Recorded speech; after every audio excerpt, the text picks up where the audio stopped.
Vote کا مطلب کیا ہو جائے گا کہ گلگتیوں نے اور بلتیوں نے چوروں میں سے چور انتخاب کرنا ہے کہ ہمیں کون لوٹے، یہ چور لوٹے یا وہ چور لوٹے۔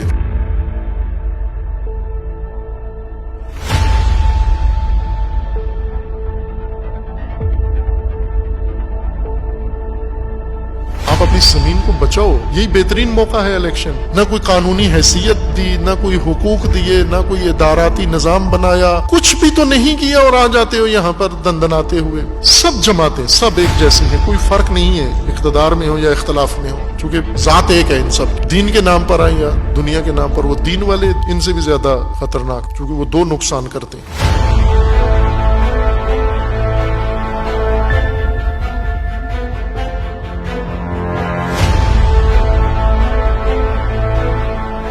رائے حل موجود ہے، آپشن موجود ہے آپ کے پاس، لیکن ہمیں یقین ہے کہ یہ رائے حل ان کے نزدیک عملی نہیں ہے۔ انہوں نے ضرور ووٹ کسی نہ کسی کو دینا ہے، کسی چور کو انتخاب کرنا ہے تاکہ مزید کسر وہ نکالے ان کے حقوق کی آ کر۔ شعور کی ضرورت ہے بلتستان گلگت کے خواص میں اور عوام کے اندر، اور امید ہے انشاءاللہ خدا توفیق دے ان کو اور اپنی سرزمین کی حفاظت کر سکیں۔ کشمیر اسلام کی سرزمین ہے اور گلگت بلتستان امامت کی سرزمین ہے۔ کشمیر میں اسلام کا پرچم لہرائے گا اور گلگت بلتستان میں انشاءاللہ ولایت کا پرچم لہرائے گا انشاءاللہ۔